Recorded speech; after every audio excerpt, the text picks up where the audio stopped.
I get some motion, and then I move on. I get some motion, I move on. So the next one, and if they're having mid-thoracic spasms and tightness, when you grab their spine, you have to take them to a point of more tension than they are, and then let go. That's how that dance works.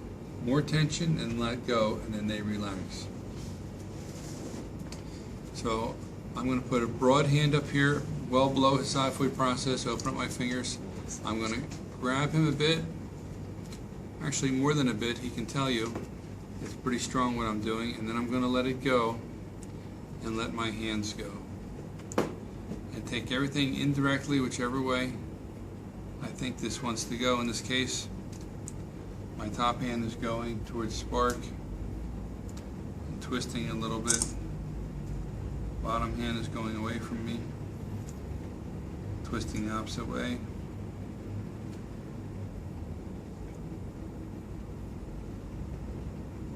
When we can add the visceral component to it, it works really nicely in conjunction.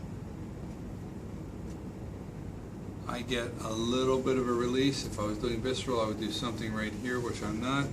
I get a little bit of a release, and then I move on. You're staying there for minutes and minutes and minutes. You don't have that kind of time. If I want to do something for the thoracic outlet, we learn to do things like this. I find this to be uncomfortable on my hand, to let C7 sit in the back of my hand and to go across his collarbone. If it's a guy, I'll lay my hands down here. If it's a lady, I'll put 2 fingers on the collarbone, so we all know where my fingers are at. And I'm going to operate in the same 3-dimensional way. What I find is more comfortable for me is to live long and prosper for those who are Trekkies. Okay, so I split my fingers and put C7, T1 right here. So I'm going to split the spine right around. Very comfortable in my hand now. Very comfortable in my hand. The bottom hand can't do a whole lot of motion. The upper hand can. It's not this kind of motion that I'm asking you to do. It's a little bit of motion for a little bit of time. This isn't the treatment. The treatment's going to be releasing the cranial bones. Cranial, half the time you're going to put them to sleep. If this is a lady, I'm doing it this way. Then when I want to do the hyoid, I'm just going to turn this hand around. Now this hand's going to do nothing. I'm going to go underneath his neck. I'll put my thumb here if I'm not going to be choking him. He's got a bit of a big neck, so I don't want to be squeezing him. Now here, you're going to go under the angle of the ramus, and the posterior horns of the hyoid are tucked up under here.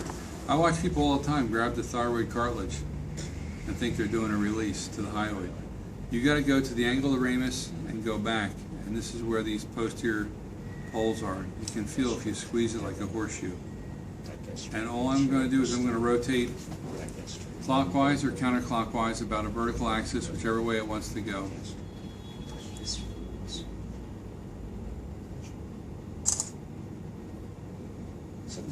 Get a nice little release.